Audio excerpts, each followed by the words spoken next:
আমরা সকলেই জানি যে ভারত হলো নদীমাতৃক দেশ, কিন্তু নদী মানব সভ্যতার মেরুদণ্ড হওয়া সত্ত্বেও প্রায়শই মানুষ জীবজগতে নদীগুলির প্রভাব উপলব্ধি করতে পারে না। আমাদের ভারতে নদীকে মায়ের স্থান দেওয়া হয়েছে, তথাপি বর্তমানে সেই মাতৃরূপী নদীর অবস্থা সত্যই অত্যন্ত শোচনীয়, যা বর্তমানে নোংরা আবর্জনায় পরিপূর্ণ। সত্যি বিষয়টা কতটা দুঃখের, তাই না?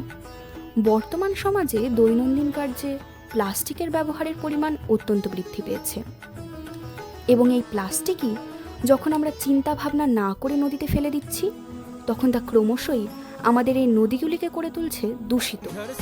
এই প্লাস্টিকেরই আবার ছোট ছোট টুকরো, যাকে আমরা মাইক্রোপ্লাস্টিক বলে থাকি, তা এই কারণে মিশে থাকে আমাদের পানীয় জল, মাছ, এমনকি খাদ্য লবণেও। এর পরোক্ষ প্রভাব পড়ছে আমাদের স্বাস্থ্য ও শরীরে। একটি গবেষণা অনুসারে 2050 সালের মধ্যে আমাদের মহাসাগরগুলিতে মাছের তুলনায় প্লাস্টিকের পরিমাণ বেশি থাকবে।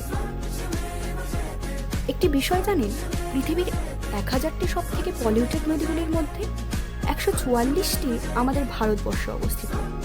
সুতরাং যে দেশের নদীকে মাতৃরূপে বর্ণনা করা হয়, সেখানে আমাদের প্রয়োজন সচেতনভাবে এই নদীগুলিকে পরিষ্কার পরিচ্ছন্ন করে তোলা। এই কারণেই আমরা শিলিগুড়ি কলেজের এনএসএস ইউনিট 2 এর সদস্যরা মাননীয় অধ্যাপিকা নবনীতা ভাওয়াল মহাশয়ার অনুপ্রেরণায় ও নেতৃত্বে রিভার ক্লিনিংয়ের উদ্দেশ্যে সকাল 7টায় পৌঁছে গিয়েছিলাম শিলিগুড়ির শাহু নদীতে। সেখানে পৌঁছানোর পরবর্তীতে নোংরা, আবর্জনা, ভগবানের মূর্তি ইত্যাদি যে শোচনীয় অবস্থায় নদীতে পড়েছিল, তা আমাদেরকে অত্যন্ত ব্যথিত করে তোলে। আমরা সকল ভলেন্টিয়ার্সরা আমাদের মাননীয় অধ্যাপিকা নবনীতা ভাওয়াল মহাশয়ার নির্দেশে প্রথমে নিজেদের সুরক্ষার উদ্দেশ্যে হ্যান্ড গ্লাভস, ফেস মাস্ক ইত্যাদি পরে তারপর রিভার ক্লিনিংয়ের কাজ শুরু করি। নদী তীরবর্তী প্লাস্টিক, আবর্জনা ইত্যাদি পরিষ্কার করে সেগুলো একত্রে পলিথিন ব্যাগে সংগ্রহ করি। এর পরবর্তীতে আমরা নদীর মধ্যে থাকা প্লাস্টিকগুলি পরিষ্কারের কাজ আরম্ভ করি এবং নদীতে বিসর্জিত দেবতাদের মূর্তিগুলি আমরা সসম্মানে নদীর তীরে সংগ্রহ করতে শুরু করি। হ্যাঁ, এ কথা সত্য যে আমাদের অর্থাৎ শিলিগুড়ি কলেজের এনএসএস ইউনিট 2 এর সদস্যদের পক্ষে হয়তো ভারতের সমস্ত নদীগুলিকে পরিষ্কার করা সম্ভব না। হয়তো ভারত জুড়ে নদীগুলির যেরূপ শোচনীয় পরিবেশ অবস্থান করছে, তার কাছে আমাদের এই পদক্ষেপ খুব ছোট্ট।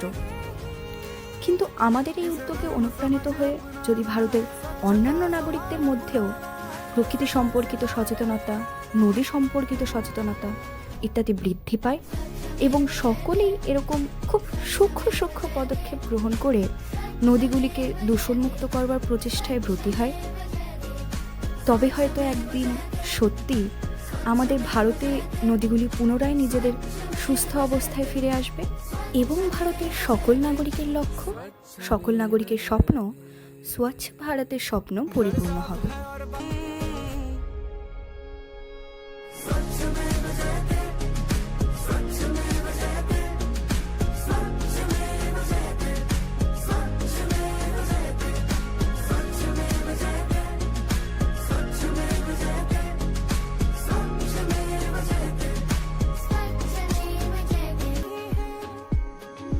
स्वच्छता के महानायक का, स्वच्छता के हर प्रहरी का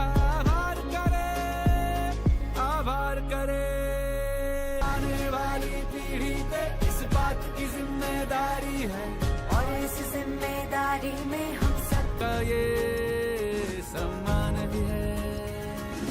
स्वच्छता का ध्वज लहराया, इसे लहरा के बस जाना है, स्वच्छ में गुजरते